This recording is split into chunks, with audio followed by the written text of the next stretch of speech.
हर्कइजम अब व्यक्ति भएन अब मार्क्सवाद भन्नु हुने लेनिनवाद भन्नु हुने अनि हर्कवाद भन्नु नहुने किन रवि लामिछाने फेरि यस्तो व्यक्ति हो कि भोलि यदि छुटेर आयो भने हर्क साम्पाङज्यूसँग कार्यगत एकता गरेर अगाडि बढ्ने कुरामा पनि उनले दृढ रहन्छन् उनी इगो लिएर हिँड्दैनन्। यति बेला मसँग संवादको लागि पुण्य गौतम हुनुहुन्छ। पुण्य सर नमस्ते, यहाँलाई स्वागत छ। थ्याङ्क यू सो मच, धन्यवाद। श्रम संस्कृति पार्टीका अध्यक्ष एवं धरान उपमहानगरपालिकाका मेयर हर्क साम्पाङले आफ्नो पार्टीको संक्षिप्त रूपमा भए पनि घोषणापत्र सार्वजनिक गर्नुभएको छ हैन। आइतबार यो घोषणापत्रमा विविध विषयहरू आएको छ हैन। यो शासन प्रणाली देशकी लिएर श्रमदान मार्फत देशलाई द्रुत गतिमा विकास गर्ने कुराहरू अगाडि बढाउनु भएको छ। यसलाई कसरी हेर्नुभयो? पूर्वतिर उहाँ खर्लप्पै उहाँले खानुभयो, आकर्षण बढ्यो, हर्क साम्पाङ भयो पूर्व भन्ने हिसाबले पनि चर्चा भइरहेछ। त्यो घोषणापत्र लिएर के भन्नुहुन्छ? उहाँका कार्यक्रमहरूलाई कसरी हेर्नुभयो पुण्य सर? अहिले घाम उदाउने क्षेत्र पूर्वाञ्चल वा सूर्योदय हुने क्षेत्र पूर्वाञ्चल वा जताततै गगनभेदी नारा उर्लिएको छ। हर्क हर्क हर्क भन्दै मासले तुमुल ध्वनिका साथ उहाँलाई रेड कार्पेट बिछ्याएको अवस्था छ। उहाँ जनसागरद्वारा अनुमोदित भइरहनु भएको छ र धरान उपमहानगरपालिकाका आदरणीय मेयर साहब जो अहिले नवगठित श्रम संस्कृति पार्टीको प्राधिकार हुनुहुन्छ, सर्वै सर्वा हुनुहुन्छ र उहाँको पार्टी श्रम संस्कृति पार्टीले एउटा गजबको म्यानिफेस्टो अगाडि सारेको छ। यो चुनावी भन्दा पनि पार्टी घोषणा पत्रको रूपमा हामीले बुझ्नुपर्छ र त्यो म्यानिफेस्टो अथवा त्यो घोषणा पत्र केवल यस्तो कागजी दस्तावेज होइन जसलाई अरू दलले जस्तो डस्टबिनमा फ्याँकोस्।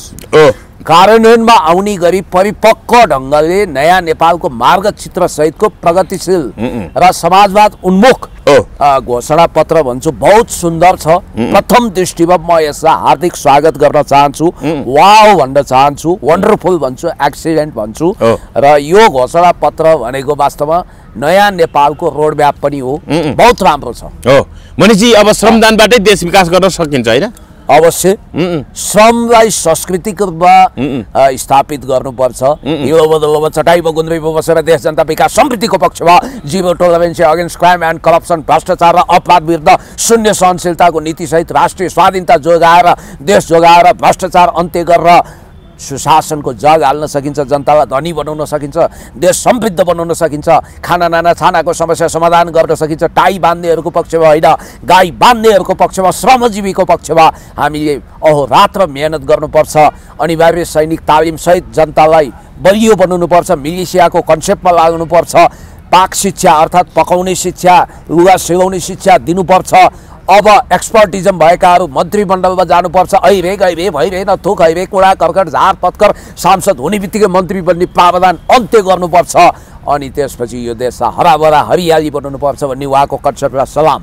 हजुर, प्रत्यक्ष कार्यकारी राष्ट्रपतिको सिधै निर्वाचित हुने कुराहरू गरिराख्नु भएको छ। अरू कुराहरू जस्तो प्रकृति संस्कृति र प्रविधिको फ्युजन मार्फत देशलाई विकास गर्ने भन्ने कुरा गर्नुभएको छ। प्रकृतिको समुन्नत प्रयोग गर्दै अथवा प्रकृतिलाई संरक्षण गर्दै संस्कार र संस्कृतिलाई पनि संरक्षण गर्दै अनि त्यसपछि उन्नत प्रविधिको सर्वोत्तम प्रयोग मार्फत विकास गर्ने कुरा गर्नुभएको छ। Very nice. अब अलिकति पार्टी म्यानिफेस्टोको पार्टी घोषणा पत्रको सूत्रबद्ध बुदागत रूपमा हामी तथ्यहरूलाई व्याख्या गरौँ। सर्वप्रथम अब धेरै लामो छ, यसमा एकदम संक्षिप्त जसरी हामी समुद्र मन्थन गर्दा अमृत निकाल्छौँ, जसरी हामी नौनी मथेर घिउ के अरे मोही मथेर नौनी निकाल्छौँ, त्यसै गरी क्रिम निकाल्छौँ, त्यसै गरी क्रिम निकाल्ने काम गरौँ है। श्रम संस्कृति पार्टीले अगाडि सारेको मुख्य एजेन्डा खास गरी घोषणा पत्र मार्फत मेयर साहबले भर्खरै आफै पढिबाजी सुनाउनु भएको थियो। श्रम संस्कृति पार्टीका आदरणीय अध्यक्ष हर्क साम्पाङज्यूले के रहेछन् त मुख्य आधारभूत फन्डामेन्टल बुदाहरू यसमा जाउँ। प्रत्यक्ष निर्वाचित कार्यकारी राष्ट्रपति र उपराष्ट्रपति हुने, राष्ट्रपति र उपराष्ट्रपति फरक फरक लिङ्ग र जातिको हुनुपर्ने। वाओ, समावेशीको यो अब्बल नमुना हुनेछ र यसो गर्नु पनि पर्छ किनभने नभए होमोजेनियस हुन्छ। एक त उहाँलाई राईवाद प्रमोट गरेको, एमएनओको पुनर्गठन गरेको होइन, अब किराँतको मात्रै कुरा गरेको भन्छन्। योभन्दा राम्रो नमुना अरूको हुन्छ? एउटै जातिको नगरौँ, राष्ट्रपति उपराष्ट्रपति, सकेसम्म लिङ्ग पनि फरक गरौँ। समावेशी प्रतिनिधित्वको लागि उहाँले वकालत गर्नुभयो, घोषणापत्रमै त्यो कुरा उल्लेख गर्नुभयो। डेमोक्रेसीको नर्म्स एन्ड भ्यालुजलाई घोषणापत्र मार्फत इन्कर्पोरेट गर्न खोज्नुभयो, सलाम छ, धन्यवाद। किनभने हुनुपर्छ यही। र यसले नयाँ नेपालको एउटा रोडम्याप पनि पेश गरौँ। अर्को उहाँले के भन्नुभयो भने सांसद मन्त्री बनेको खण्डमा सांसद पद निलम्बन गरिने, यो चाहिँ बहुत राम्रो कुरा हो। यो हाम्रो संविधानमा इन्कर्पोरेट गर्नुपर्ने कुरा हो। फेरि एउटा कुरा हामीले हेक्का गर्नुपर्छ, उहाँले जुन जुन बुँदा प्रस्तुत गर्नुभएको छ यो संविधानमा नभएका बुँदाहरू हुन्। यसको लागि 2/3 मेजोरिटीले वा क्रान्तिले संविधान संशोधन गर्ने वा चेन्ज गर्ने गर्नुपर्छ, या त क्रान्तिले राज्य सत्ताको स्वरूप परिवर्तन गरेर नयाँ संविधान लेखिनुपर्छ, जस्तो जेएनजीले सक्थ्यो त्यो तुवाइयो होइन, कि त तपाईँको 2/3 बहुमतका साथ यो संविधान चेन्ज गर्नुपर्छ। संविधान भन्दा बाहिरको कुराहरू गरिरहनु भएको छ, बिल्कुलै नयाँ कुराहरू हो। यो रेडिकल चेन्जको कुरा, उहाँको नामै के छ, हर्क साम्पाङ अ रिभोल्युसन छ। क्रान्तिकारी कुरा भनेको यथास्थितिवाद, स्ट्याटस कोमा हुँदैन। यसको लागि 3वटा कुरा हो, मैले भनिहालेँ। या त क्रान्तिले यो संविधान फेर्नुपर्छ र समाजवादी संविधान बनाउनु पर्यो, अहिले तत्काल त्यो सम्भव नदेखिँदाखेरि अरू 2टा शर्त छ। या त उहाँले बहुमत ल्याएर लार्जेस्ट पार्टी भएर मात्रै भएन, 2/3 ल्याउनु पर्यो, या त उहाँ सहितका लाइक माइन्डेड पार्टीहरूले यो कुरा अनुमोदन गर्नु पर्यो र सबै पार्टी मिलेर ओहो हर्क साम्पाङज्यूले ल्याएको एजेन्डा भनेको राष्ट्रको एजेन्डा हो, हामी सबै मिलेर यो एजेन्डालाई इन्क्लुड गरौँ भनेर संविधान संशोधन गर्नु पर्यो। यो नगरी फेरि यो देशको शान्ति स्थिरता विकास पनि हुँदैन। उहाँले के भन्नुभयो, सांसद मन्त्री बनेको खण्डमा सांसद पद निलम्बन हुने, अर्थात् मन्त्री बन्ने मापदण्ड भनेको संसदभित्र नखोजिने, सांसदहरूले नीति नियम मात्रै बनाउने, कानुन मात्रै बनाउने। सांसद भनेको के, ल मेकर्स। त्यही भएर अमेरिकामा तल्लो सदन वा माथिल्लो सदन, हाउस अफ रिप्रेजेन्टेटिभ वा सिनेट मेम्बरहरू कहिले पनि मन्त्री हुँदैनन्, एक्सपर्टहरू बनाइन्छ। चाइनामा पनि त्यही हो, विकसित देशमा त्यही हो, रसियामा पनि त्यही हो। यहाँ हामी कहाँ के छ, अब बाहुबली गुण्डाहरू प्रयोग गरेर एउटा मान्छे मन्त्री होला, सामदाम दण्डभेद नीति प्रयोग गरेर दलबाल झेलझाल ठेलठाल गरेर समानुपातिकबाट आउला। अब त्यो ऐरे गैरे भैरे नथु खैरे कुडा कर्कट झार पत्कर, फरेन पोलिसी, इन्टरनेसनल रिलेसन, डिप्लोमेसीको डी पनि थाहा नहुने मान्छे परराष्ट्र मन्त्री बन्छ। अनि पर्सना नन ग्राटा भने के हो थाहा नपाउने मान्छे परराष्ट्र मन्त्री बन्छ।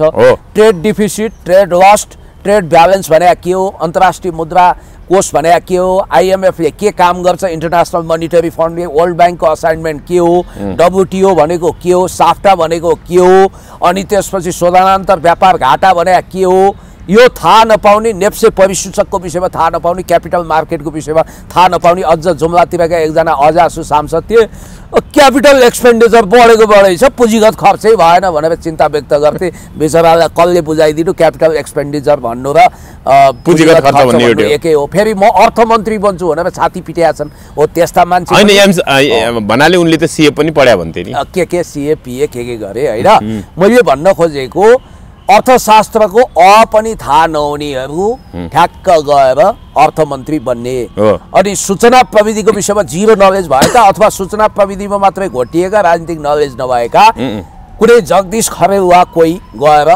सञ्चार मन्त्री बनिदिने। कृषिको क पनि थाहा नभएको, ऐसैको झ्याङमा पिङ खेलौँ भन्दा गुटुटु दौडिने, चिउराको रुख कस्तो हुन्छ बाबा भनेर आफ्नो बुवालाई सोध्ने बाबु साहेबका छोराहरू कृषि मन्त्री हुने, चिउराको बोट हुँदैन भनेर कसले बुझाइदिने तिनीहरूलाई होइन, ऐसैको झ्याङमा पिङ खेल्न सकिँदैन भन्ने कसले जानकारी दिनु, त्यस्ता वन मन्त्री हुने भन्ने बित्तिकै रक्षा मन्त्री हुने छ, डिफेन्स पोलिसी हुनु पर्यो, फरेन मिनिस्टरसँग इन्टरनेसनल रिलेसन, फरेन पोलिसीको मसिनो ज्ञान हुनु पर्यो, नन एलाइनमेन्ट मोभमेन्टको विषयमा जानकारी हुनु पर्यो। जस्तो for example this is be Punya Gautam, मलाई के बनाउन मिल्ने भयो, मेरो नलेजको आधारमा इन्फर्मेसन टेक्नोलोजी मन्त्री पनि बनाउन सकियो, फरेन मिनिस्टर पनि राजदूत पनि बनाउन सकियो तपाईँ हरेक हिसाबले, र मलाई फाइनान्स मिनिस्टर पनि बनाउन सकियो। मलाई गृहमन्त्री बनाउनु भएन किनभने जानकारी त छ, तर मेरो त्यो सम्बन्धी डिप नलेज छैन। मलाई रक्षा मन्त्री बनाउनु भएन किनभने रक्षा मन्त्रालयको अनुभव मसँग छैन।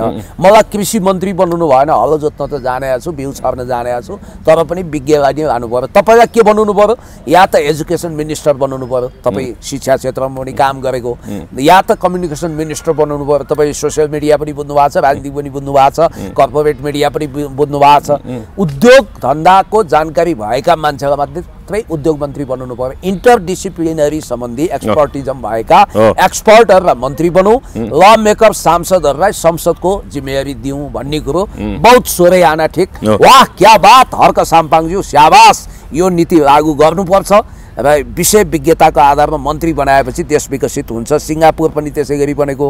अर्को अत्यन्तै राष्ट्रवादी एजेन्डाको लागि उहाँलाई आरती उतारे पनि नपुग्ने 21 तोपको सलामी, 21 तोप भन्दा 31 तोपको सलामी दिउँ। त्यसकारण त्यो एजेन्डा के छ भने नेपालीसँग विवाह गरेको विदेशीले 5 वर्ष बसेर र आफ्नो नागरिकता त्यागेर मात्रै नेपाली नागरिकता पाउने हो। त्यो भने अङ्गीकृत नागरिकता। अङ्गीकृत नागरिकता। यहाँ समस्या के हो भन्दा देश फिजीकरण सिक्किमीकरण हुने भयो। विदेशी चेलीले सिउँदोमा सिन्दुर ढल्काउँदै, गलामा मङ्गलसूत्र टल्काउँदै, हात हातमा पात पातमा भोलिपल्टै नागरिकता पाएर पर्सिपल्ट संसदमा गएर नि पर्सि मन्त्री हुने अवस्था आयो। यसले गर्दा देश जनसाङ्ख्यिक अल्पसङ्ख्यामा गएर हेर्दा हेर्दै सदनको 2/3बाटै देश सिक्किम हुने खतरा बढ्यो, फिजी हुने खतरा बढेको हुनाले 5 वर्षसम्म देशमा पहिला त उसले त्यो आफ्नो देशको नागरिकता त्याग्नु पर्यो। चेलीले आफ्नो देशको नागरिकता त्यागे भन्ने स्वयं घोषणा गर्छ। राष्ट्रवादको अर्को नमुना पनि यो अब्बल राष्ट्रवादी, अब्बल देशभक्ति। अब कतिले के भन्छन् मैले त्यागिसकेँ, निस्साल ल्याउनु पर्यो के, त्यागेको प्रमाण चाहियो। पहिलो कुरो मान्छे नागरिकताको विषयमा पनि हर्कसँग प्रश्न देखियो एकदम। अनि तपाईँ त्यसले उत्कृष्ट घोषणा पत्र भन्नुहुन्छ होइन? अब म भन्दैछु यसको थप व्याख्या। अनि नागरिकता त्यागेको स्वयं घोषणा गरेर भएन। नागरिकता त्यागेपछि उसको परीक्षण काल हुन्छ 5 वर्ष। ऊ 5 वर्ष ढुक्कैसँग नेपाल बस्नु पर्यो, नेपालको हावापानीमा भिज्नु पर्यो, तब मात्र उसलाई अङ्गीकृत दिन सकियो। अब हप्तामा 3 दिन पढाइने, बाँकी 4 दिन उत्पादन र साहित्यमा लगाइने। सुन्दा कस्तो उल्फा लाग्छ कि, तर वास्तवमा प्र्याक्टिकल र थ्योरिटिकल सब्जेक्टलाई घोलमेल गराएरै नेपालको शिक्षा प्रणाली बनाउनुपर्छ। नेपालमा यो घोकन्ते विद्या धेरै भयो। साहित्यमा लगाउने भने चाहिँ नैतिक शिक्षा, पूर्व व्यावसायिक शिक्षा आदि इत्यादि। अनि अनिवार्य सैनिक तालिम 18 वर्ष कटेपछि त्यसले के भयो, सेल्फ डिफेन्सको लागि पनि गरेर रेस्क्यु म्यानेजमेन्टको लागि पनि, जस्तो भूकम्प भूक्षय बाढी पीडित भयो भने स्वयंसेवा गर्न जानी भए। अर्को कुरो बलात्कार हिंसा जस्ता घटनाहरू घट्ने भयो सैनिक तालिम गरिसकेपछि। इजरायलमा पनि सैनिक तालिम अनिवार्य छ। भन्छ यो राष्ट्रको संरक्षणको लागि, राष्ट्रिय सुरक्षाको लागि पनि एकदमै महत्त्वपूर्ण कुरा। एकदम राम्रो। राष्ट्रिय सेना अथवा भनौँ न नेपाली सेनालाई चाहिँ सीमा सुरक्षाको लागि नेपाली सेना खटाउने कुरा नि गर्नुभएको छ। एकदम राम्रो, एकदम त्यो गर्नुपर्छ। नेपालको सुरक्षाको लागि स्वयं आफै सशस्त्र हतियारधारी सेना नै राख्नु पर्यो। मिलिसियाको कन्सेप्टमा हामी जानुपर्छ र हामी हरेकसँग सैन्य तालिमको अनुभव हुनुपर्छ भन्ने कुरो पनि राम्रै हो। जस्तो चीनले अरू देशले पनि यो गरेको छ। अर्को 12 कक्षा पढ्दासम्म विद्यार्थीलाई खाना पकाउन लुगा सिउन सिकाउने, कति राम्रो कुरो। अब यहाँ हेर्नु है, अब हामीले त एनाकेना प्रकारेण जान्यौँ, लुगा सिउन त मैले अहिले पनि जानेको छैन, तर मैले सिकाए भए कति राम्रो हुन्थ्यो हेर्नु त। अस्ति मेरो घर र एउटा लुगा च्यात्थ्यो, आफैले जाने भए त म सिकाउँथेँ नि, लगेर 200 रुपियाँ दिनु पर्यो। कल घरमा हुन्थ्यो, आफै सेवाइन्थ्यो। खाना पकाउन पनि जान्नु पर्यो होइन, अरूले पकाइदेऊन् भनेर स्वादे जिब्रो अल्छी तिग्रो गरेर बस्नु भएन। यो राम्रो कुरा हो। वाह क्या बात, यति राम्रो बेनिफिट लिनुभयो। तर यसमा एउटा कुरा है, कता कता एउटा कुरा मैले राख्नै पर्छ। हर्क साम्पाङज्यूलाई केही चतुर मान्छेहरूले कहीँ न कहीँ यहाँ घोषणा पत्रमा अल्झाइदिए कि भन्ने मेरो बेनिफिट अफ डाउट हो। के हो त्यो? एउटा बुदा चाहिँ लिखित नराखेको भए हुन्थ्यो। कुन थाहा छ? कुन भने हर्क साम्पाङज्यू तपाईँलाई थाहा छ अरू जस्तो होइन, बोलेको कुरा पुरा गर्ने चट्टानी अडानको मान्छे हो। यिनीहरूले कहाँ अब विवाद झिक्छन् भने हर्क साम्पाङज्यूले के भन्नुभएको छ, अरू पार्टीको जस्तो यो चुनावी घोषणा पत्र चुनावको लागि सीमित गर्दैनौँ, हामी जे छ घोषणा पत्रमा लेटर एन्ड स्पिरिट मान्छौँ, जे छ त्यही लागू गर्छौँ भन्नुभएको छ। त्यो बुदा भोलि उहाँलाई नि अप्ठ्यारो पार्न सक्ने, नजानेर हो या अति जान्ने सुन्ने भएर अति हौसिएर हो, साथीहरूले एउटा थोरै भावुकता देखाउनु भएछ। त्यो चाहिँ बसमा ल्याइदिएको भए हुने, अक्षरमा लिपिबद्ध नगरेको भए हुने भन्ने मेरो जेन्युन सुझाव चाहिँ कहाँ हो भने, हर्क साम्पाङज्यू जनता रूपी भगवानको आशीर्वादले म प्रधानमन्त्री हुन्छु, राष्ट्रपति हुन्छु, कार्यकारी हुन्छु भन्ने सपना लिन योग्य हुनुहुन्छ। हो। त्यो सपना पुरा होस्, हामी आशीर्वाद पनि दिन्छौँ। तर पार्लियामेन्टमा चुनिएर आउने त लगभग सुनिश्चित छ। भोलि उहाँले भने चाहिँ गभर्मेन्ट बन्दैन पक्कै पनि, उहाँको 2/3 आउँदैन, यो अनुसार संविधान एमेन्डमेन्ट हुँदैन।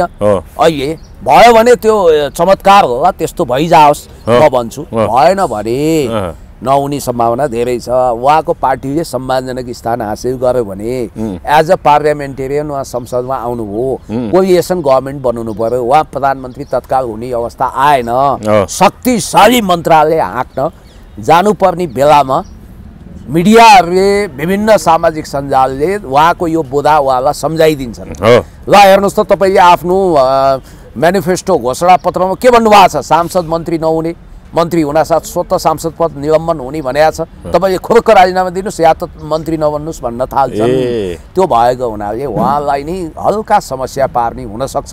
या त हर्क साम्पाङज्यू हामीले सोचेभन्दा धेरै गुणा आत्मविश्वासी भएर म त अब हर्क साम्पाङ भन्ने मान्छे म कि त प्रधानमन्त्री बन्छु, चन्द्रशेखरले भने जस्तो विदेश मन्त्री खाएनन् नि, कि प्रधानमन्त्री बन्छु कि राष्ट्रपति बन्छु, म आफ्नो अडानमा चट्टानी दृढता राख्छु भनेर आउन पनि सक्नुहुन्छ। म यो क्याबिनेट मन्त्री खान्न भनेर, जस्तो कि अस्ति उहाँले श्रम मन्त्री अस्वीकार गर्नुभयो, त्यसरी दरिलो आत्मविश्वास पनि देखाउन सक्नुहुन्छ। होइन भने चाहिँ यसले उहाँलाई हल्का भोलि होइन अलिकति के कसो भन्ने नपारोस् भन्ने मेरो कन्सर्न हो। हजुर मान्छे अब यो बिचमा सोमबार मात्रै फेरि अहिले हेर्नुहोस् त, पार्टी घोषणा पछि औपचारिक रूपमा राष्ट्रिय सभागृहमा घोषणा पनि भयो। ऊर्जा तथा जलस्रोत, शहरी विकास, त्यसै गरी भौतिक पूर्वाधार तथा यातायात मन्त्री, 3वटा मन्त्रालयको जिम्मेवारी एकै व्यक्तिले सम्हाल्नु भएको छ। कुलमान घिसिङको उज्यालो नेपाल पार्टी पनि औपचारिक रूपमा घोषणा भयो, तर अझसम्म उहाँको पार्टीमा चाहिँ निर्वाचन आयोगमा दर्ता हुँदाखेरि र राष्ट्रिय सभागृहमा सोमबार उहाँ बोल्दै गर्दा पनि उहाँकोलाई प्रमुख अतिथि भनेर बोलाइयो, तर पार्टीको अध्यक्ष चाहिँ अनुप कुमार उपाध्याय भन्ने हिसाबले पूर्व सचिवलाई नै सम्बोधन गरिएको थियो भने उनको नाम त त्यहाँ वक्ताहरूले कमैले मात्र लिए। उनी त्यो पदमा पार्टीकै नेतृत्व गर्ने भन्ने हिसाबले पनि भने पनि पोर्टफोलियो खुलाइएको छैन। तर उहाँको विषयमा चाहिँ उहाँ त्यो घोषणापत्रहरू उहाँहरूले पनि सार्वजनिक गर्नुभएको छ। यो पार्टीको घोषणापत्र, यो घोषणालाई कसरी हेर्नु भएको छ पार्टीको घोषणालाई? पहिलो कुरो त उज्यालो नेपाल जति झिलिबिली हुनु पर्थ्यो, राष्ट्रिय सभागृहमै लोड सेडिङ भयो राजनीतिक रूपमा भन्छु। उहाँलाई कुन दिनदेखि अलिकति ब्याड लक सुरु भयो, भाउतो लाग्यो भने नि, जुन दिन उहाँले हर्क साम्पाङज्यूको मन दुखाउनु भयो, त्यो सच्चा भूमिपुत्रको मन दुखाएको कहीँ न कहीँ त्यसले पोल्छ भन्ने कुरो देखियो। हेर्नुहोस् त विडम्बना, तपाईँले भने भन्दा अलिकति फरक प्रसङ्ग पनि म ल्याउँछु। उहाँलाई ठुलो उत्साह थियो, दलित भोट ब्याङ्कमा पनि मेरो पहुँच भयो भन्नुभएको थियो। खगेन्द्र सुनार, मैले तपाईँलाई भनेको थिएँ नि, खगेन्द्र सुनारले तुरुन्तै यिनीसँग मोर्चा सहकारी तोड्न सक्छन् है, यी एग्रेसिभ छन् भनेको थिएँ नि। के कुरो मिलेर अब त सँगै चुनाव नै नलड्ने भए। हेर्नुहोस्, आफू नै चुनाव चिन्ह लड्ने भयो। आफू त लड्छ 1 बल्ड्याङ, बाटो त लड्छ, लाटो त लड्छ 2 बल्ड्याङ, बाटो लड्छ 5 बल्ड्याङ भने जस्तो हो। कुलमानजीलाई प्रथम गाँसमै ढुङ्गा भने जस्तो भयो पहिलो कुरो। यहाँ झड्का। दोस्रो, रवि लामी छाने जो अहिले जेलमा हुनुहुन्छ, रवि लामी छानेसँग मोर्चाबन्दी गरेर त्यो पार्टीको कार्यवाहक अध्यक्ष वा वरिष्ठ उपाध्यक्ष हुने सपना पनि तत्काल पुरा भएन। अब कुलमानजीको लागि लक्की चाम माओवादी भएछ क्या। फेरि माओवादी होइन, माओवादी पृष्ठभूमिको हो कुलमान होइन? किन होइन, मसँग तथ्य छ, प्रमाण छ। प्रमाण छ तपाईसँग? मैले बारम्बार कुलमानजी माओवादीसँग आबद्ध हुनुहुन्छ भनेको थिएँ नि। आबद्ध हुनुहुन्थ्यो? प्रमाणै आयो। आबद्ध हुनुहुन्थ्यो? कतिपय साथीहरू व्हाट्सएपमा पठाइदिएको छु। यो प्रमाणै छ तपाईँसँग? हो। प्रमाण देखाइदिनुहोस् त आज। मैले तपाईँलाई पहिला यसको व्याख्या गर्छु अनि प्रमाण देखाइदिन्छु। पहिलो कुरो, कुलमानजीको तरक्कीको पछाडि माओवादीको हात। एकछिन है, फेरि बोल्नु त, के गरे क्या यो दाइ यार, बुढो मान्छे डडाङले डुडुङ। जीको तरक्कीको पछाडि माओवादीको हात थियो भनेर मैले किन भनिरहेको छु भने उहाँ सुपर लक्की मान्छे हो। पम्फा भूषाल ऊर्जा विभागको अध्यक्ष हुँदा पार्टीको उहाँ सदस्य हुनुभयो। चिलिमे र अप्पर तामाको सिलले उहाँलाई हाइटमा पुर्यायो। उहाँले राम्रो गरेको लोड सेडिङको अँध्यारोमा डुबेको देशलाई मुक्त गर्नुभयो, उज्यालो नेपाल बनाउनु भयो। तर त्यसमा केवल उहाँलाई मात्रै श्रेय जाँदैन, उहाँलाई त्यतिखेर प्रचण्ड र पम्फा भूषालजी अनि जनार्दनजी मिलेर उहाँलाई नेपाल विद्युत प्राधिकरणको एमडी बनाउनु भयो, डबल प्रमोसन दिएर, क्लास फड्काए जस्तो के डबल प्रमोसन। 11औं 12औं तहमा भएको मान्छेलाई एक नम्बर ल्याउनु, एकैचोटि उहाँलाई लगियो 11औं तहबाट 13औं तह सरहको एमडीमा लगियो। त्यसको पछाडि के रहेछ भने मैले त्यो बोलिरहँदा मान्छेले ओहो हो र भन्थे, ए बाबा म त 2048 सालमा कमल चौलागाईजी मेरो आफन्त एमालेको नेता हुनुहुन्छ, जनमोर्चाको त्यतिखेरको सांसद, उहाँको डेरामा पुग्दाखेरि कुलमानजीको बुवा र कुलमानजी कलेज बोय हुनुहुन्थ्यो, ती आएको मैले भेटेकै हुँ, बिङ नस्टाल्जिक। उहाँहरूको ब्याकग्राउन्ड त्यही हो। अहिले पनि कुलमानजीको हेर्नुहोस्, कुलमानजी 2 नाउमा खुट्टा टेकेको भन्छन् मान्छेले, त्यही भएर राजावादी रुझानको व्यक्तिलाई ऊर्जा सचिव नमस्ते सचिवज्यू भन्नेलाई अध्यक्ष बनाएर पार्टी रजिस्ट्रेसन गराउनु भयो, किनभने कुलमानजीको ससुरा त बुद्धिमान तामाङ हो।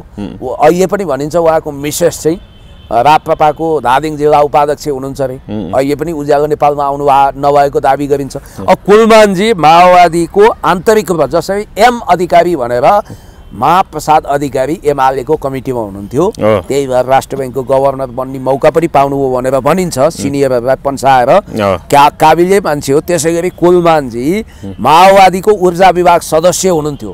अब कर्म उहाँले यो स्वीकार्नु भएको छैन, तर स्वीकार्नुहोस्, अब त रिटायर हुनुभयो तपाईँ। त्यसको प्रमाण स्वरूप म तपाईँलाई एउटा भिडियो पेश गर्छु। माओवादीको मेरो मित्र पनि हुनुहुन्छ, बागमती प्रदेशको अध्यक्ष पनि बन्नुभएको, केन्द्रीय सदस्य बन्नुभएको, युद्ध लडाकु नि हो। उहाँले स्पष्ट रूपमा कुलमानजी के हुनुहुन्थ्यो भनेर बोल्नु भएको छ। म तपाईँलाई पहिला भिडियो पेश गर्छु र उहाँले बोलेको सुनौँ। पहिला हामी भिडियोबाट हेरौँ। ऊर्जा विभागको केन्द्रीय ऊर्जा विभागको हाम्रो पार्टीको ऊर्जा विभागको केन्द्रीय ऊर्जा विभागको सदस्य हुनुहुन्थ्यो हाम्रो कुलमानजी, जसलाई नेकपा माओवादी केन्द्रको अध्यक्षले म स्वयंले सुझाव पनि दिएको थिएँ हाम्रो पार्टीको राम्रो निकायमा, किनभने हामीले अवसर दियौँ, हाम्रो प्राधिकरणको चाहिँ हामीले एमडी बनायौँ, उहाँले एउटा अवसर प्राप्त गर्नुभयो र त्यसले उहाँको लोकप्रियता हासिल भयो। यसलाई हाम्रो प्रपर्टीमा अब हेर्नुहोस् पनि 24 घण्टा अगाडि चाहिँ म मन्त्रीमा जान्न, यस्तो अन्तरिम सरकारको प्रधानमन्त्री मन्त्री समिति जान्न भने 24 घण्टा बित्न नपाउँदै खुरुरो मन्त्री हुनुभएको भन्ने कुरा त हर्क सामलले पनि गरिराख्नु भएको छ। अहिले त उहाँले के भनिरहनु भएको छ, ए कहाँको अब त प्रधानमन्त्री बन्ने हो आदि इत्यादि भनिरहनु भएको छ। अनि कुलमानजीले अर्को कुरो पनि नेपाली जनतालाई गुमराहमा राख्नु भएको छ, जसको पोल म खोल्दैछु। उहाँले के भन्नुभएको छ, धरान गएर श्रम के अरे हेर्नुहोस्, म कहिले पनि एमसिसीको सरकारमा थिइनँ, एमसिसी नेपालमा ल्याउन वा एमसिसीलाई प्रमोट गर्न मेरो भूमिका छैन भन्नुभएको छ नि। हो, म आज तथ्य प्रस्तुत गर्छु। कुलमानजी यसको खण्डन गर्ने हिम्मत छ भने खण्डन गर्नुहोस्। म यो प्रस्तुत गर्ने तथ्य यस प्रकार छ। एमसिसी कार्यान्वयनको लागि सन् 2018, याद गर्नुहोस् टाइमलाइन, सन् 2018-2075 सालमा प्रोग्राम इम्प्लिमेन्टेसन एग्रिमेन्ट PIA समितिको अध्यक्ष तपाईँ नै हुनुहुन्थ्यो होइन कुलमानजी, तपाईँ हो नि त। एमसिसी कार्यान्वयन गर्न बनेको सन् 2018 अर्थात् तदनुसार 2075 सालमा प्रोग्राम इम्प्लिमेन्टेसन एग्रिमेन्टको अध्यक्ष तपाईँ हो कि होइन? एमसिए बोर्डको मेम्बर तपाईँ हो कि होइन? हो भने कसरी तपाईँ एमसिसी पास गर्न लाग्नु भएको थिएन? हो, फाइनल हस्ताक्षर गर्दा तपाईँ हुनुहुन्न थियो, यो कुरा मलाई थाहा छ। तपाईँले लोड सेडिङ मुक्त गर्नको निम्ति भूमिका खेल्नुभयो, गुड म्यानेजेबल स्किल देखाउनुभयो, तपाईँ शालीन हुनुहुन्छ, विनम्र हुनुहुन्छ, सबै हुनुहुन्छ, तर चरम महत्त्वकाङ्क्षी हुनुहुन्छ। तपाईँ भनेको सौर्यमण्डल अर्को पार्टीलाई मानेर त्योसँग जुगलबन्दी गरेर जाने हो। मान्छे एमसिसीमा कुलमान सिधै जोडिएको छैन। कुलमानजी एमसिसीसँग सम्बन्धित हुनुहुन्छ, प्रष्ट जोडिएको छ, प्रष्ट जोडिएको। तर हर्क सामलले भन्नुभएको छ बरु हामी अदालतमा बस्छौँ तर देश बेच्न पाइदैन, माटो बेच्न पाइदैन, स्वाधीनतामा कम्प्रोमाइज गर्दैनौँ भन्नुभएको छ। अनि अर्को कुरो के छ भने हर्क साम्पाङज्यूलाई भनेका छन् मान्छेले, होइन अहिले यो कुरा किन ल्याएको, पहिला त कार्यगत एकता गर्न तयार हुनुहुन्छ। ए बाबा, कार्यगत एकता गर्न तयार हुनुको मतलब कुलमानजीसँग सम्पूर्ण रूपमा सहमत भएको होइन नि, असहमतिको बुदाको बिचमा पनि कार्यगत एकता त हुनसक्छ। त्यो अभ्यास गरेको हो, त्यो प्रजातान्त्रिक अभ्यास हो कुलमानजीसँग गर्न खोजेको उहाँले। अनि अर्को कुरो उहाँले कुलमानजीलाई प्रश्न उठाउनु भएको छ हर्क साम्पाङज्यूले, तपाईँ एमसिसी कार्यान्वयनमा हुनुहुन्थ्यो, एमसिए बोर्डमा हुनुहुन्थ्यो, यसबारे के भन्नुहुन्छ कुलमानजी भन्नुभएको छ। स्याबास हर्क साम्पाङज्यू, तपाईँ भूमिपुत्रको रूपमा उचित प्रश्न राखिरहनु भएको छ। अर्को कुरो, अब मैले जनकजी तपाईँसँग एउटा आशावादिता प्रकट गरेका थिएँ। मलाई किञ्चित हृदयमा के थियो भने कुलमानजी यो तीनवटै मन्त्रालयबाट राजीनामा दिएर राजनीतिक मैदानमा उत्रिनु हुनेछ भन्ने लागेको थियो मलाई। अब उहाँलाई के लागेछ भने खरबौँ बजेट होल्ड गर्ने इन्फ्रास्ट्रक्चर मिनिस्ट्री यानि कि भौतिक पूर्वाधार मन्त्रालय, अनि त्यसपछि खरबौँ बजेट होल्ड गर्ने ऊर्जा मन्त्रालय, अरबौँ बजेट होल्ड गर्ने शहरी विकास मन्त्रालय, यो 3 मन्त्रालय पावर मिनिस्ट्री होल्ड गर्दा उहाँले जुन पावर इन्जोय गर्नुभएको छ त्यसले त्यो रसले गर्दा उहाँले राजीनामा दिनु भएन। तर राजनीतिमा महान त्याग नगरिकन महान उपलब्धि हासिल हुँदैन भनेर उहाँलाई बुझाउन हामीले सक्दैनौँ। उहाँ पोलिटिकल मान्छे होइन। अनि अर्को कुरो, सुशीला कार्की आमै, मैले कुलमानजीको कुबलो चिताएको होइन, यहाँ नैतिकताको कुरो उठाएको। BBC नेपाली सेवामा के भन्नुभएको थियो उहाँले, सुशीला कार्कीले, हामी राजनीतिमा नलागेका इन्डिपेन्डेन्ट असंलग्न मान्छेहरू लिएर क्याबिनेट बनाउँछौँ जो राजनीति गर्ने छैनन्, चुनाव लड्ने छैनन्। यदि राजनीति गरिहालेछन् भने उनीहरू स्वतः बर्खास्तगीमा पर्नेछन्, स्वतः हटाइनेछ भन्नुभएको छ होइन। तपाईँलाई एउटा म स्मरण गराउँछु कि सुशीला कार्की आफै, कुलमानजी त राजनीतिमा उत्रिनु भयो त, उज्यालो नेपालको कार्यक्रममै जानुभयो, संरक्षकै बन्नुभयो त, उहाँले राजनीति गरिसक्नुभयो, चुनाव पनि लड्छु भन्नुभएको छ होइन। तपाईँले एउटा कुरा के ख्याल गर्नुपर्छ भने सुशीला कार्की आफ्नो वचनबद्धतामा अडिग हुनुहुन्छ भने याद गर्नुहोस् है, तपाईँले ख्याल गर्नुपर्छ कि उहाँले कुलमानजीलाई मन्त्रीमण्डलबाट तपाईँ संसद र सरकारले पर्छ। म यो क्लिप्स नै देखाइदिन्छु होइन। म एउटा कुरा भन्छु, संसद र सरकारले यो देशको विकासको लागि आवश्यक छ भन्ने हिसाबले MCC पास गर्यो, मैले मात्रै पास गरे होइन, मलाई जोड्न मिल्दैन भन्नु पनि उहाँले मात्रै त होइन, यो त ठिक कुरा हो। उहाँले मात्रै होइन को मतलब उहाँ पनि हुनुहुन्थ्यो भन्ने हो नि त। फेरि यसमा त दोहोरो अर्थ लाग्छ, उहाँ हुँदै होइन भन्ने त होइन नि, उहाँले होइन रहेछ। अब सुशीला कार्कीले आफैले बोलेको वचनमा यदि प्रतिबद्ध हुनुहुन्छ भने उहाँले कुलमानजीको राजीनामा माग्नुहुन्छ। ल म तपाईँलाई सुनाइदिन्छु, ल सुन्नुहोस्। म अलिकति होइन, उहाँको त्यो पार्टी घोषणा कार्यक्रममा त आफू प्रमुख अतिथि मात्रै हो भनेर पनि भन्नुभएको थियो नि त, होइन र? होइन, प्रमुख अरू पार्टीकोमा किन नगयो उहाँ? हो यही हो के राजनीतिमा बोलायो भने अरू पार्टीको पनि जान्छु भन्नुभएको छ त उहाँले। राजनीतिमा मान्छे किन असफल हुन्छ थाहा छ? मोही माग्ने ढुङ्ग्रो लुकाउने नीति। हर्क साम्पाङको पक्षमा आज देश जनता विकास समृद्धिको पक्षमा उहाँले आवाज बुलन्द गर्न साथ गाउँ गाउँ बस्ती बस्तीबाट मानव समुद्र किन उभियो भने उहाँको करणी र कथनीमा भेद छैन। होइन, हर्क साम्पाङले फेरि एउटा स्ट्याटसमा सेयर गर्नुभएको छ कि यहाँ लेखिएको छ स्ट्याटसमा, कुलमान घिसिङले आफ्नो पार्टीको वेबसाइटमा चुच्चे नक्सा नभएको नेपालको पुरानै नक्सा राखेको छ भनेर एउटा पेजमा यो स्ट्याटस लेखिएको छ। त्यही पेजको स्ट्याटसलाई हर्क साम्पाङले पनि आफ्नो स्ट्याटसमा आफूले सेयर गर्नुभएको छ। कसरी यदि यो चुच्चे नक्सा होइन बुच्चे नक्सा यदि उहाँले वेबसाइटमा राख्नु भएको भने घोर आपत्तिजनक विषय हो, खबरदार यसो गर्न पाइँदैन। तर चलाक कुलमानजीले फेरि तपाईँको यो स्ट्याटस आइन्जेल सेयर गरिन्जेल फेरि हटाउनु पनि भयो होला वेबसाइटबाट। त्यो मैले अहिले चेक गर्दाखेरि देखिँदैन हो, हटाउनु भयो होला, तर राखेको चाहिँ रहेछ भन्ने कुरो बुझ्यो। अब एउटा कुरो म तपाईँलाई भन्छु, हो यही कारण मान्छेले राजनीतिमा विश्वास गर्दैन। कुलमानजी अहिले पनि भनिरहनु भएको छ उहाँ विगतमा माओवादी हुनुहुन्थ्यो भन्ने कुरो माओवादीको केन्द्रीय सदस्यले भनिसके, उहाँ स्वीकार्नुहुन्न, याद गर्नुहोस् है। अनि कुलमानजी उज्यालो नेपाल पार्टी उहाँकै हो भनेर प्रमाणित भइसक्यो, अझसम्म अपनत्व लिनु हुँदैन। ए बाबा बच्चा जन्माउने जन्म दर्ता अर्काको नाउँमा गर्ने यो अनैतिकता होइन। अनि अर्को कुरो तपाईँलाई म भन्दैछु, जो मान्छेले हिम्मतका साथ अपनत्व लिन सक्दैन त्यसले के राजनीति गर्ला? मैदानमा त कम्मर कसेर आउनु पर्यो नि, छाती ठोकेर आउनु पर्यो नि। ल सुशीला आमैको भनाइ सुनौ। त्यस्तोलाई हटाएर नन पोलिटिकल, ल म तपाईँलाई यहाँ सुनाइदिन्छु। पोलिटिक्समा गएको रहेछ भने त्यो हटाएर त्यस्तोलाई हटाएर नन पोलिटिकल, बरु कुनै संस्थाहरूमा काम गरेको अथवा सचिवहरू सुन्नुभयो नि, पोलिटिक्समा गएको रहेछ भने त्यस्तालाई हटाएर भन्नुभएको छ उहाँले। म्हणजे कुलमानलाई हटाउनु पर्यो सुशीला कार्कीले? ल सुन्नुहोस्, अझ यो फुल टेक्स्ट सुनाइदिन्छु। पार्टीका हरेक पार्टीका एकजना यो राष्ट्रपतिले भने मन्त्रीमण्डल बनाउनुहोस् र त्यो बृहत मन्त्रीमण्डल निर्वाचनको मन्त्रीमण्डल बनाउनुहोस् भनेको थियो राष्ट्रपतिले। मैले उहाँलाई भने त्यस्तो राम्रो हुँदैन, इन्डिपेन्डेन्ट मान्छे हुनुपर्दछ जो नन एलाइन हुन्छ, कुनै पोलिटिक्समा नलागेको। अब गर्नेमा चाहिँ हामीले समावेशीलाई हेर्नुपर्ने छ। त्यसमा चाहिँ जनजाति, दलित र महिला, ठिक छ, पिछडिएको पनि भरसक भयो, यो ठिक छ। त्यस्तो व्यक्तिहरूको चाहिँ हामी खोजीमा छौँ। नाम त थुप्रै आएको छ, तर त्यसमध्येमा हामी के हेर्दैछौँ भने पोलिटिक्स गर्नु भएको छ कि छैन। पोलिटिक्समा गएको रहेछ भने त्यो हटाएर त्यस्तोलाई हटाएर नन पोलिटिकल, बरु कुनै संस्थाहरूमा काम गरेको अथवा सचिवहरू त्यस्तो व्यक्तिहरू पोइन्ट टु बी नोटेड। उहाँले भनिसक्नुभयो पोलिटिक्समा गएको रहेछ भने त्यसलाई हटाएर नन पोलिटिकल नन एलाइनमेन्टवालाले ल्याउँछ भन्ने बित्तिकै उहाँ त पोलिटिक्समा गइसक्नुभयो त। कुलमानलाई हटाउनु पर्यो सरकारबाट। तपाईँका यी कैयौँ क्यामेरा मार्फत सबले यो काटेर भाइरल गरिदिनुहोस्, टिकटकमा हाल्नुहोस्, पेजमा हाल्नुहोस्, सुशीला कार्कीज्यूको नजरमा पुर्याउनुहोस्। यो पुण्य गौतमले यहाँबाट दावाका साथ भनेको छ कुलमानजी राजनीतिकमा गइसक्नुभयो, उहाँ उज्यालो नेपालको संरक्षक भइसक्नुभयो, उहाँ राजनीतिक मैदानमा आइसक्नुभयो, उहाँ चुनाव लड्दै हुनुहुन्छ। तपाईँले भनेको अनुसार कोड अफ कन्डक्ट बनाए अनुसार यसको कुनै बाध्यकारी कानुनी सर्वोच्च अदालतमा उजुरबाजुर त हुँदैन। तर तपाईँ यदि वचनमा प्रतिबद्ध हुनुहुन्छ भने अब कुलमानजीले त नैतिकता गुमाउनु भयो त्यो गर्ने, तर तपाईँ वचनबद्ध हुनुहुन्छ भने कुलमान घिसिङजीलाई बोलाएर राजीनामा माग्नुहोस्। के भन्नुहोस् भने तपाईँ राजनीतिकमा हाम फालिसक्नुभयो, अब तपाईँ क्याबिनेटमा बस्न मिल्दैन, किनभने मेरो क्याबिनेट म प्रधानमन्त्री भएको क्याबिनेटमा मैले इन्डिपेन्डेन्ट मान्छे राख्छु, चुनाव नलड्ने राख्छु, राजनीतिक नगर्ने राख्छु भन्नु पऱ्यो नि। त्यो गर्न सक्नुहुन्छ। त्यसका किन उहाँले गर्न सक्नुहुन्न भने एमसिसी कार्यान्वयनको लागि नि कुलमानजीलाई ऊर्जा मन्त्रालयमा राखिएको छ।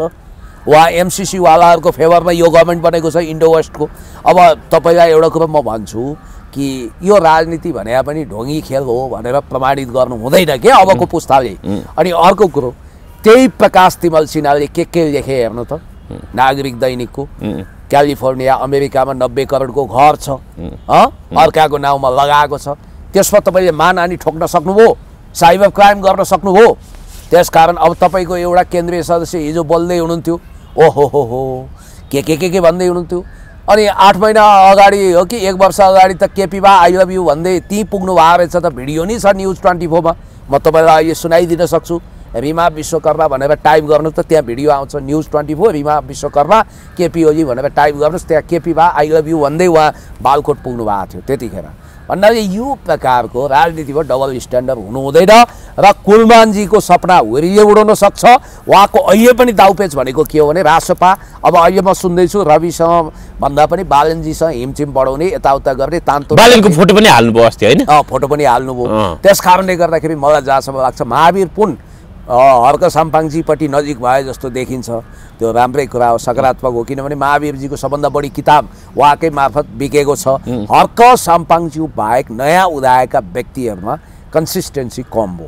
अब रवि लामिछानेजीलाई पनि किन गाली गर्नु, बरु हर्क साम्पाङज्यू र रवि लामिछाने रवि लामिछानेलाई भेट्न मङ्गलबार आज सुदन गुरुङ पनि जानु भन्ने कुरा आयो। यो सरकार बनाउन सुदन गुरुङको भूमिका ठुलै देखियो भन्ने हिसाबले पनि चर्चा हुने गर्छ। जेनजी अगुवा अभियन्ता भन्ने हिसाबले चर्चा हुन्छ। कतिपयले संयोगले उनी जेनजी अभियन्ता बनाइयो, अगुवा बनाइए पनि भन्छन्। ऋषि धमला चर्चित पत्रकार, चिसो भनेकै कोका कोला तपाईँ त भन्नुहुन्छ, पत्रकार भन्ने कि ऋषि धमला जस्तो वातावरण हिजो थियो, आज पनि छ होला सायद, उहाँ पनि जानुभयो भन्ने कुरा आयो।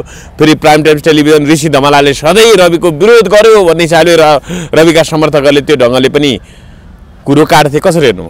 अब यस्तो अहिले नखुब एक प्रकारको हाट बजार लागेको छ।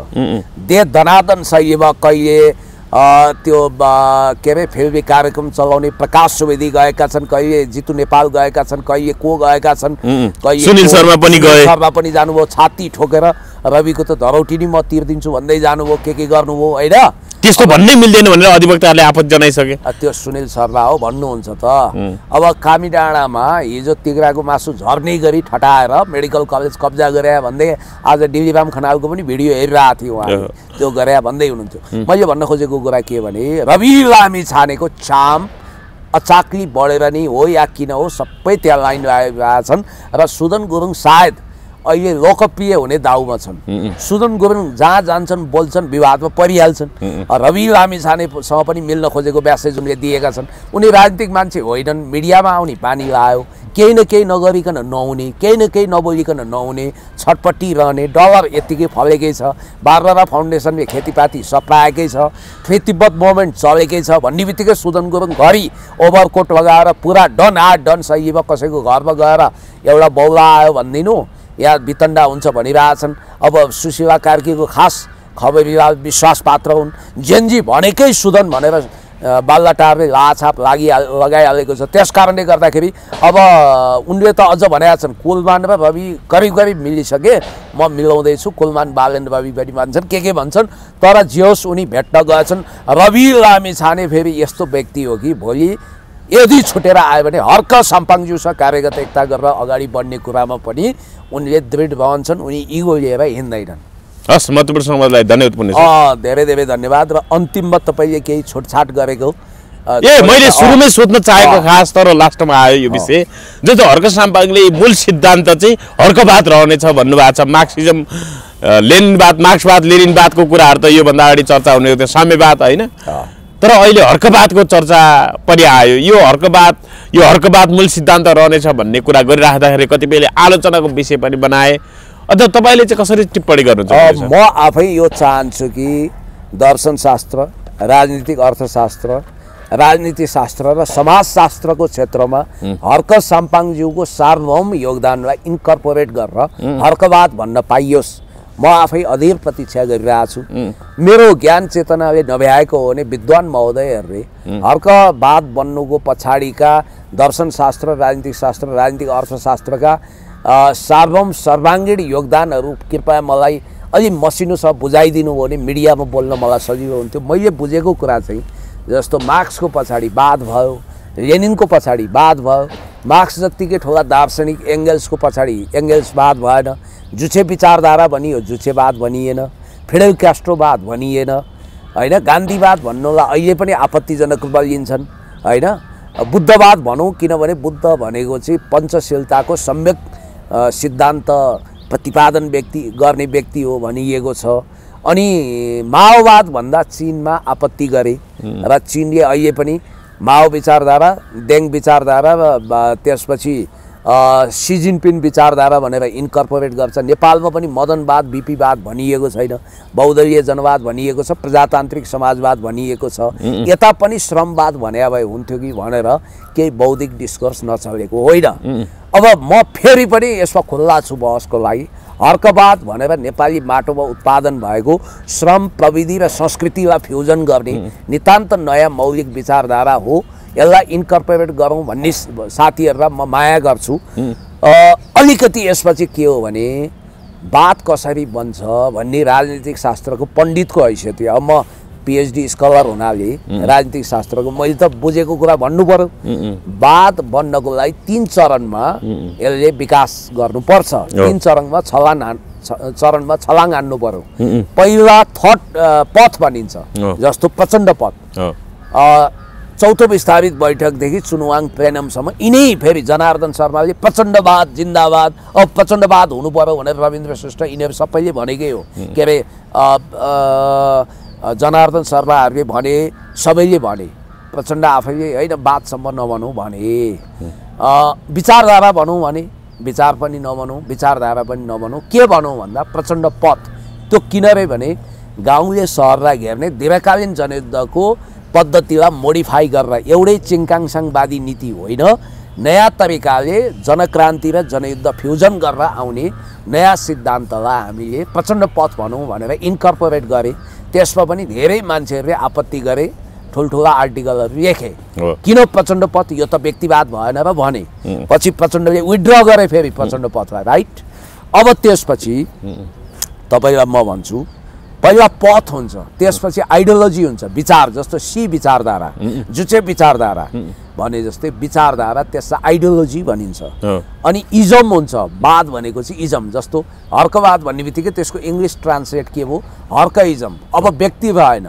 अब मार्क्सवाद भन्नु हुने, लेनिनवाद भन्नु हुने, अनि हर्कवाद भन्नु नहुने किन? विदेशी दर्शनलाई अपनाउनु हुने भन्नुहुन्छ साथीहरू। यसपछि मेरो भनाइ के छ भने मार्क्स र लेनिन भनेको इतिहासका सर्वकालिक दार्शनिक हुन्। जसरी बुद्धलाई संसारले मान्दछ, बीबीसीले सहस्राब्दी वर्ष व्यक्तिको रूपमा मार्क्स सबभन्दा सर्वोत्कृष्ट छन् दार्शनिकको रूपमा। कान्ट, हेगेल, फायरबाख, ब्रुनो, यी सबै यिनीहरूभन्दा धेरै माथि छन् नित्सेहरूभन्दा भनेर त्यतिकै भनेको छैन। मार्क्सवाद हुन के योगदान भएछ भने तपाईँलाई म भन्छु, दर्शनशास्त्रको क्षेत्रमा उनले डाइलेक्टिक मेटेरियलिजमको मान्यता प्रतिपादन गरे, द्वन्द्वात्मक भौतिकवादको। अनि त्यसपछि राजनीतिक अर्थशास्त्रको क्षेत्रमा दास क्यापिटल मार्फत उनले पुँजीको विकास कसरी भयो, क्यापिटलिस्ट मोड अफ प्रडक्सन के अरे फ्युडालिस्टिक मोड अफ प्रडक्सनलाई विस्थापित गरेर क्यापिटलिस्ट मोड अफ प्रडक्सन पुँजीवादी उत्पादन सम्बन्ध कसरी विकास भयो, साम्यवादमा जाँदा समाजवाद हुँदै इन्फ्रास्ट्रक्चर कसरी तयार गर्ने अर्थ राजनीतिक व्याख्या गरेर दास क्यापिटल लेखे, त्यो आधारमा राजनीतिक अर्थशास्त्रमा योगदान भयो। राजनीतिक शास्त्रमा उनले के गरे भने सरदारवादी अधिनायकत्वको व्याख्या गरेर प्रोलेटेरिएट डिक्टेटरसिप, त्यसलाई लेनिनले झन् राम्रोसँग इन्कर्पोरेट गरेका छन् र साम्यवादको नयाँ राजनीतिक सिद्धान्त ल्याएको हुनाले राजनीतिक शास्त्रमा योगदान भयो। फेरि पनि मार्क्सवादका 3 संगठक अङ्ग, दर्शनशास्त्रका 3 संगठक अङ्ग के राजनीतिक अर्थशास्त्र, दर्शनशास्त्र र त्यसपछि तपाईँको राजनीतिक शास्त्र, तिनै संगठक अङ्गमा सार्वम योगदान गरेको हुनाले मार्क्सिजम भएको। सिद्धान्तको तहमा कुरा गर्दैछु है। लेनिन कसरी भयो, मार्क्सवाद भने मात्रै पुग्थ्यो नि, लेनिनवाद भनेर किन भनियो भने लेनिनले एउटा किताब लेख्नुभयो imperialism the highest stage of capitalism. मार्क्सले साम्राज्यवादको विषयमा व्याख्या गर्नुभएको थिएन। पुँजीको अधिक उत्पादनले, पुँजीवादको अधिक विकासले साम्राज्यवाद जन्माउँछ र त्यसैको गर्भबाट समाजवाद पैदा हुन्छ। अनि सरदारवादी अधिनायकत्व, मजदुर वर्गको राज्य सत्ता सम्बन्धी राजनीतिक अर्थशास्त्र, त्यसपछि राजनीतिक शास्त्र र दर्शनशास्त्रमा विशेष योगदान, अनि 1 को 2 मा विभाजन र अन्तर्विरोधको सिद्धान्त ल्याएको हुनाले उहाँलाई लेनिनवाद भनेर संसारले यसलाई पनि युनिभर्सिटीहरूले रिकगनाइज गर्यो। अब तपाईँको त्यहाँ चुतिया लगायतले 11औं महाधिवेशनमा चिनिया कम्युनिस्ट पार्टी चिकपाको 11औं महाधिवेशनमा माओवाद भनौँ भने, तर माओ आफैले आलोचना गरेर के भन्नुभयो, कसरी माओवाद हुन्छ, मार्क्सवाद लेनिनवाद काफी छ, मैले कुनै वादको लागि मेहनत गरेको छैन। त्यहाँ तर्क प्रस्तुत गरियो। तपाईँ न्यू डेमोक्रेसीको अभ्यास गर्नुभयो, नयाँ नौलो जनवादको, अनि त्यसपछि रुसको मजदुर वर्गको क्रान्तिभन्दा पनि किसानको प्रमुख नेतृत्वमा मजदुर किसान सहितको संयुक्त अधिनायकत्वको कुरा गर्नुभयो। अनि त्यसपछि गाउँले सहरलाई घेर्ने नीति ल्याउनुभयो। किन माओवाद नभन्ने भन्दा यो उग्रवाद हुन्छ, माओवाद नभनौँ भन्नुभयो। पछि रिभोल्युसनरी इन्टरनेसनल मुभमेन्ट रिमले माओवाद शब्द क्वाइन गरेर प्रचण्डहरूले त्यही ल्याउनु भयो र यहाँ माओवाद भने पनि चीनमा उहाँ जाँदा माओवाद होइन माओ विचारधारा भन्नु उपयुक्त हुन्छ भनेर चिनियाहरूले कूटनीतिक सुझाव दिएका थिए। भनाइको मतलब अहिले पनि संसारमा माओवाद मान्ने कि माओ विचारधारा अहिले पनि विवाद छ भन्नाले मैले यहाँ कसैको आलोचना खण्डन मण्डन गरेको होइन। हर्क साम्पाङज्यूको योगदान यदि राजनीतिक शास्त्र, राजनीतिक अर्थशास्त्र र समाज विज्ञान राजनीतिक विज्ञानमा महान छ र त्यसलाई हर्कवाद भनियो भने पहिलो पुस्तक म लेख्नेछु हर्कवाद भनेर। मलाई त्यसको लागि म्याटेरियल चाहियो, यही भन्छु म। म्हणजे यसको विकास यो अंकुरण हुनै बाँकी छ भनेपछि होइन, भइसक्या हुनसक्छ, मैले जानकारी नपाए हुनसक्छ नि। राजनीतिक शास्त्रमा यसको योगदान हुनसक्छ, अनि त्यसपछि राजनीतिक अर्थशास्त्रमा योगदान हुनसक्छ, दर्शनशास्त्रमा योगदान हुनसक्छ। मलाई बुझाइदिनु पर्यो ताकि मिडियामा पनि बोल्न पाऊँ, मैले किताब पनि लेख्न पाऊँ। हजुर, अन्त्यमा नेकपा एमालेको महाधिवेशन कसले जित्छ अब अध्यक्षमा? अब अहिलेको अवस्था हेर्दाखेरि महाधिवेशन प्रतिनिधिको लागि अब संस्थापन पक्ष जहिलेपट्टि हाबी हुन्छ, तर महाधिवेशन प्रतिनिधिले कति विवेक पुर्याउँछन् भन्नेमा डिपेन्ड गर्छ। आज म तपाईँको क्यामेरा सामु योभन्दा बढी बोल्दैन। धन्यवाद दिनुहोस्। हस्, धन्यवाद। Thank you.